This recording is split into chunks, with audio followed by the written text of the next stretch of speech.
did micro web analytics, we did lead scoring, CRM integration, forums, but there was no email at all. My co-founder Adam, his previous job before we started Pardot was being the spam king for Holiday Inn. So on behalf of Holiday Inn, he sent out 10 million emails a month, and he knew the email world cold. Deliverability rates, inbox challenges, everything you can think of from a spam and email deliverability perspective. And so with Adam's background on the Pardot side, we were very averse to becoming an email service provider. But the customers kept telling us that the most important thing we could add to the system was native email capabilities. And so it was a real challenge internally. And finally we said yes. Finally we said we're gonna go buy a bunch of email servers. We're gonna figure out how to do deliverability. We're gonna play the inbox games. We're gonna pay the taxes to ReturnPath and others. And it was the best decision we ever made as a business. But leading up to that, it was extremely difficult to make that decision internally, but in the end, it was the right decision. I like that story as a fellow entrepreneur. I can appreciate how hard those calls are. When we started Ground Floor, very similar experience. We thought we knew what people might want to invest in from all of the customer development that we did. And we went out and placed Facebook ads to try to attract investors. In fact, we moved our company to Georgia to do this here because Georgia was one of 2 states that had the Invest Georgia exemption. And we needed customers to test the idea that people would invest in an unknown product in an unknown category from an unknown company. It was pretty scary. And we went out on Facebook and we kind of got people excited through these ads. I placed them myself. That's what you have to do as a co-founder. And we got a wide variety of responses. Everything from like, get this scam off of my page. This is, you're the next Bernie Madoff. Which is a little scary. Pyramid scheme, all in capital letters. We got a lot of customer feedback like that. But we also took on customer feedback that told us a lot more about what it would take to be successful with this product. And what we had to take on board, kind of like you going native with email, is we had to go native with asset management, which once we hired somebody who had 30 years going through ups and downs of cycles, teaching us about what was, and still an executive with the company 4 years later, about what was required to do asset management, it's like going native with email. It's like a whole world. It's people, it's all these manual processes, it's foreclosing on properties, none of this stuff that I was up for coming from the wireless industry into real estate. You mean we gotta buy these houses, manage them, complete them, list them sometimes, and we have. But we had to take that on in order to deliver on the promise for investors, our customer, and what they wanted and what they needed to feel confident about this product. And that's made all the difference for us, actually. That's why we have such a low loss rate in a otherwise very risky category of investment real estate. Yeah, we only focus on B2B, so I don't really have anything to say on B2C, but B2B customers love to talk to you. I mean, it's the easiest thing, and it's crazy how... Do they call you a scammer? Yeah, exactly. Well, I haven't told them I'm gonna litigate them yet. Maybe that's why they like to talk to me, but I'm gonna try that. They love to talk, and I say this from operating businesses, and I watch our portfolio companies now. It's right there in front of you, and they're not always gonna be right. You're gonna be the arbitrator of a lot of information, but it allows you to get, both these examples you guys talked about probably expanded your TAM significantly, right? So it's not just about the product features, it's about the TAM that moves you from a product to a company that's big enough to care about. Well, so it's sitting right there in front of you and you gotta use it. And I like that example because now that I think about it, we are a B2C company in that we sell to individual retail investors, who qualified and offering the SEC that allows everybody to do that. But we're also a B2B customer or company in that we make loans to these small businesses that are renting our real estate.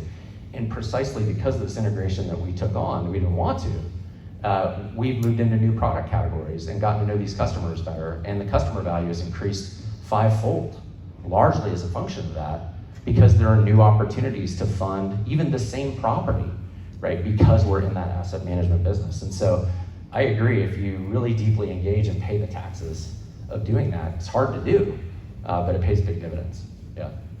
Another example that comes to mind is when I bought the Atlanta Tech Village. So truth be told, the original idea was to buy the building and test the market, see if there was demand for entrepreneurs that wanted to cohabitate with other entrepreneurs. And so bought the big building, went to IKEA, spent $40,000 on IKEA furniture, which is really hard to do if you haven't tried. Did you put it all together? We did pay to have them assembled. That was a good chunk of it. And so we outfitted the entire second floor. It was totally empty, put a bunch of IKEA furniture, and said, come one, come all for entrepreneurs. And by the end of that first week, we had filled up 20,000 square feet of office space and a rundown building in Buckhead with entrepreneurs. And so there was so much customer demand that it gave me confidence to kick out the 17 traditional tenants in the building so that we could renovate it as quickly as possible and fill it up with entrepreneurs. And so getting that first initial product market fit that yes, entrepreneurs wanted to be around other entrepreneurs was really a magic moment for me to go ahead and say, we're gonna make this entire place as quickly as possible the best place for entrepreneurs to succeed. And thank you for doing that, David, because when we landed in Atlanta, 4 of us moving from Raleigh, just living in an Airbnb in Morningside Heights, Tech Village was the perfect place for us to land, even though the 3rd floor wasn't quite ready yet when we got there. But thank you for doing that. That was another learning. We should have kicked out the tenants and renovated instead of playing musical chairs. We were fine. We had fun. We loved it. It was a good learning experience. Everybody took good care of us there. It was awesome. All right, well, as you can see, they have a lot of passion around that topic too on customers. So especially after all of us sat through Duncan just a minute ago, nobody in this room wants to not be innovative or not be creative or views innovation as anything as good, but there have to be times that innovation in a company is not a good thing. Educate us on how and when that might be. That's an extra tough one because nobody likes to talk about the failures as much as we like to talk about the successes. So on the failure front, one of the lessons I learned early on, we had a very successful product, we were looking to grow our TAM, and so we had this idea for another product. We were gonna make it easy for companies to build online communities. Think about message boards and chat rooms, think about Reddit, but clean. And so we had this idea that we were going to do this crowd, we called it eCrowds.com. And so we spent a bunch of time and money, we were going to grow our TAM, and we were going to build online SaaS community software for businesses to run their own communities, much like what Jive Software and others are today. The challenge was we had this other product that was doing great, and so all the resources, all the best team members, everybody was focused on the product that was paying the bills.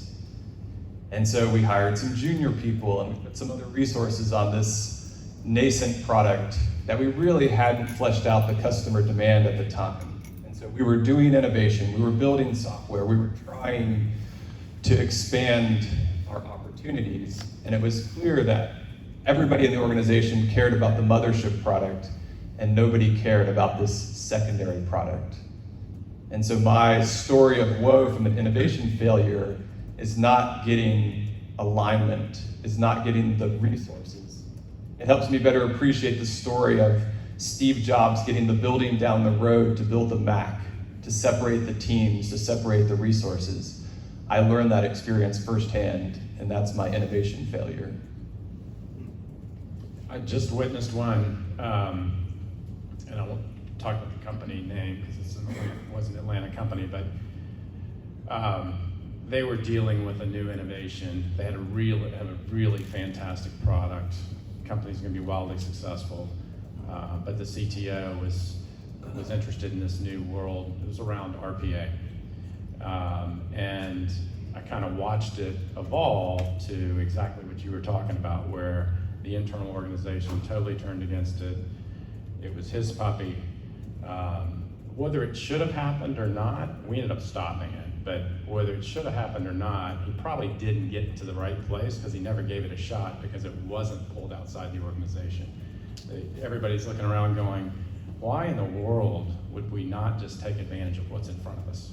Now, I think that we end up with the right decision, but it's pretty hard in a business that has a really strong product to get the team motivated behind something that would be considered skating to where the puck's going. It takes a lot of leadership and risk a ton of disruption, and it's just frankly probably more risky to do than most people would want to take on. So the only way to accomplish is what you said, is move it outside the organization. I remember in the check-free days, we did this in Little Skunk Works because we had the same problem. It's always been, this issue's always been there. So you got to isolate it and figure out how to motivate it outside the organization.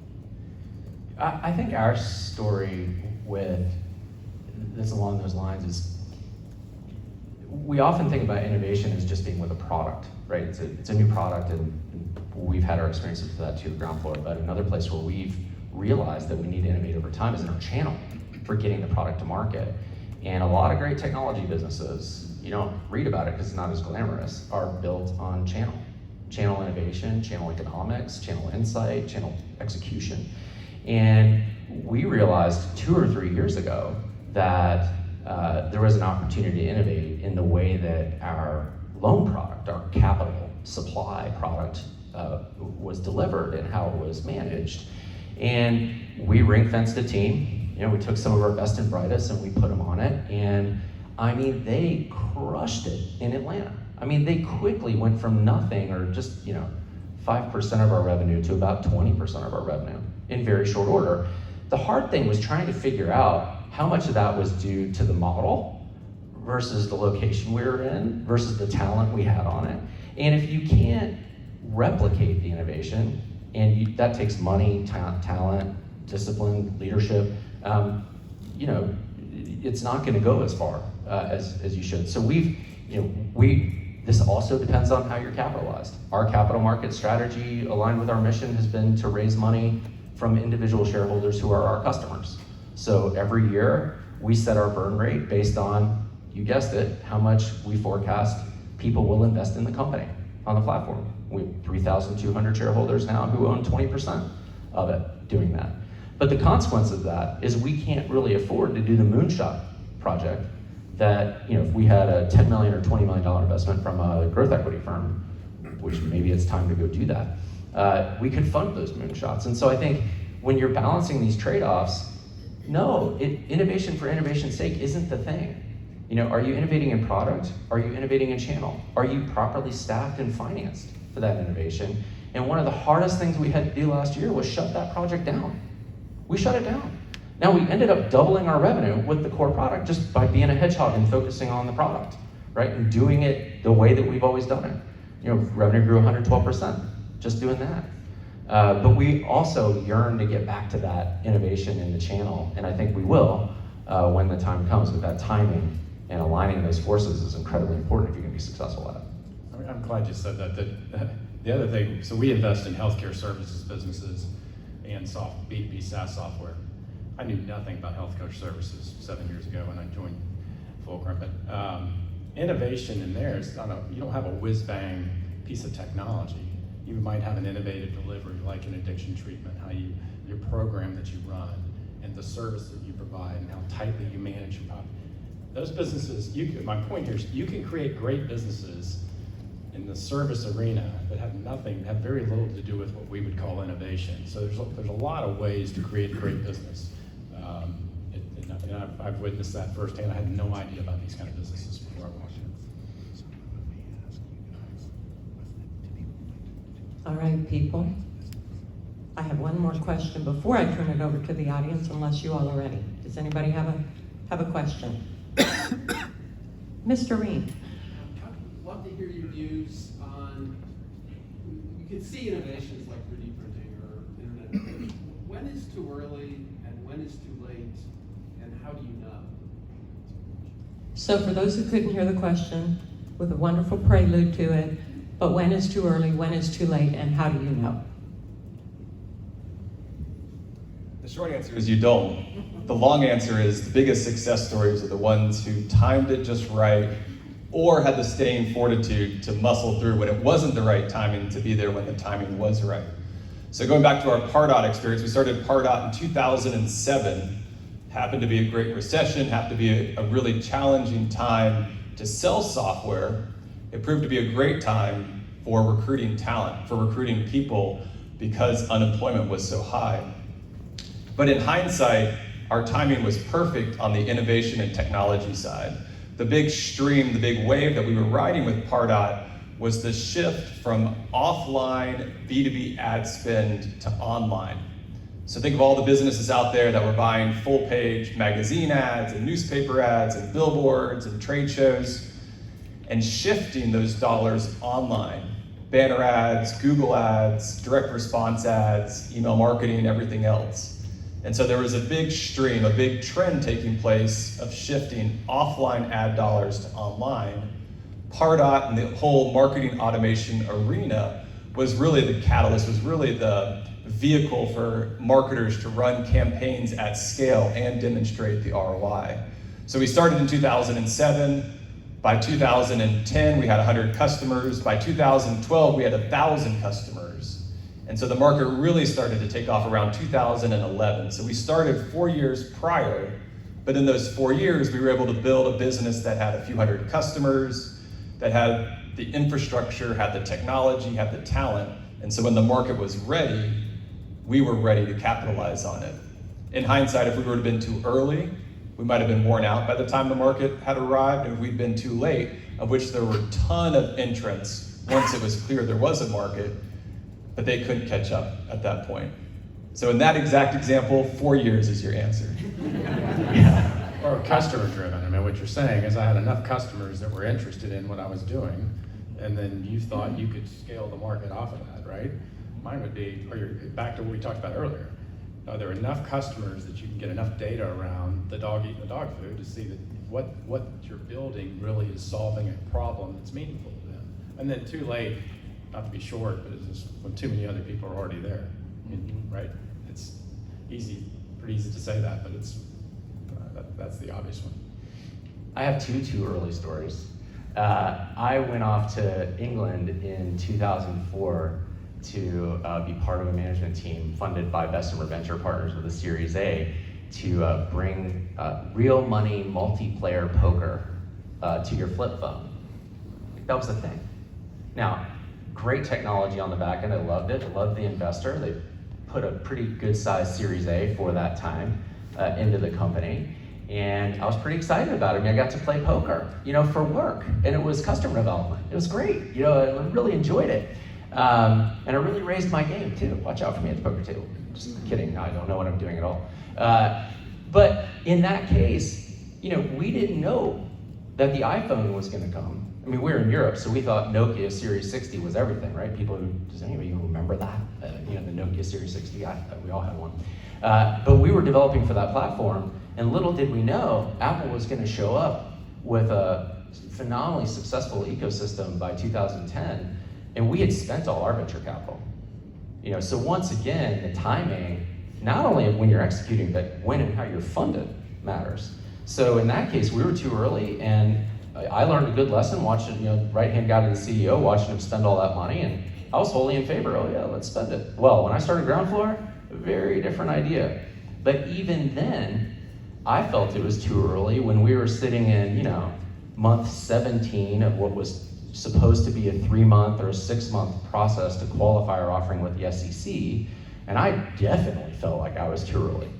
Fortunately, we had some very patient shareholders, and we had Georgia, moving here allowed us to kind of survive in pilot mode until that offering was qualified. And sure, once it was qualified, we raised our Series A and we were off to the races. But again, the capital that you raise, who you raise it from, how much you raise, and how you spend that in relation to the time of your innovation, the grit of your team, has everything to do whether, you can overcome, I don't know if you can overcome being too late. I don't know. That's never my error. Never too late. I'm just not interested if it's too late. But being too early can be managed in a lot of situations if you just structure it right. Please. Can you expand on that, on how you mitigate being early, how you operate your company in college? Well, the way that I did it when we were here in first, we moved to Georgia. So we said, we're gonna declare defeat on this, and we're just gonna go there and we're gonna sit in that ecosystem where all of our customers are. And all of our people were from North Carolina. I built my previous startup, Republic Wireless, in North Carolina. So it was a pretty tough move to just pick up and go. But the most important thing we had in order to mitigate that was a group of investors who bought in from the get-go. And we were very careful about managing expectations with those investors. And they were, they understood what we were doing, why we were doing it, and how we were spending that money and why we were spending it that way. And I think probably the number one thing we did was investor alignment, making sure that they were on board with the mission and the vision that we had for what we were doing and what it was gonna take to get that to the requisite milestone to raise real capital. I think we only raised, through a string of fundraisers, convertible notes and whatnot, I think we had piled up something like 2.6 million over the first 18 months before we raised our Series A, and that got us through. It's a really important question though, and businesses can only go at a certain speed. Try to understand the market that's available to you. Like David, you talked about your business going from 100 to 200, and then all of a sudden 1,000. Well, knowing David, I guarantee you he was capitalizing for that 100 to 200 and not capitalizing to go to 1,000 before he needed to. It's like too many times we overcapitalize businesses and try to push them faster than their markets are ready. And you can, if you just pay attention to it, you can still build a good business smartly over that time period. And if you've done enough research on your market and listened to your customers, it'll come. The biggest mistakes we see in our portfolio are people that, and you say, why'd you do that again? I've said that myself. But people spend money too fast trying to force something that's not ready to happen at that pace. Well, and I'll add to that and say, we were in an industry where we were I joked, we were the smallest, slowest growing real estate crowdfunding company in the industry. Everybody else was raising tons of capital, hitting major milestones. I mean, they were just crushing it, right? And here we are. It's very humbling. And you have to be humble and patient and just dedicated to the cause. We knew we were doing something different, and we just had to wait. And now, not true. Now we're one of the fastest growing, and I think most differentiated companies in our space. And to add on to Jim's point, one of the pieces of the venture capital world that most people don't understand or know is that the majority of venture-backed startups don't return the capital invested in the business. So think about that. Company raises $10 million. The majority of the time when they raise $10 million, they don't sell the business for $10 million or more. So we have power laws. We have companies like Facebook and Google that return such amazing amounts that they pay for the whole industry. But the majority of venture-backed startups don't return the capital invested in the business. And so there's an old adage that more entrepreneurs die of indigestion than they do of starvation. And so the idea is that they try to do too many things. They try to do things that are unnatural at that time in the market's development. And so the entrepreneurs that can find the fortitude to stay until the market's ready do have much greater opportunities. But again, raising capital is not the be-all, end-all. Are there examples of where, as investors, you've had to innovate to help companies get to that next level, or to attract companies to take your money? So the question was, are there examples as investors that you've had to help portfolio companies innovate to get to that next level? I guess as investors to innovate, because you have to have a value add for, unless it's just, I got a check, which I'm assuming it's not. How you help them, I'm assuming it's coaching, but is there things that you've had to do differently or innovate to attract companies to you?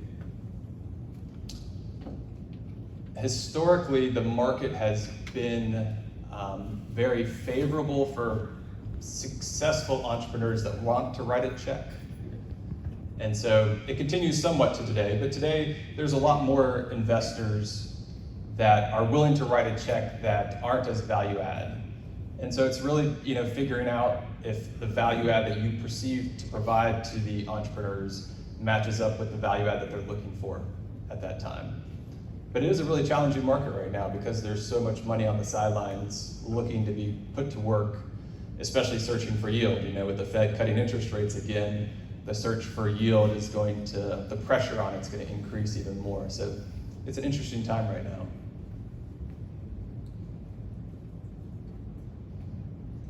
Okay, last question, and we have just a couple minutes on this.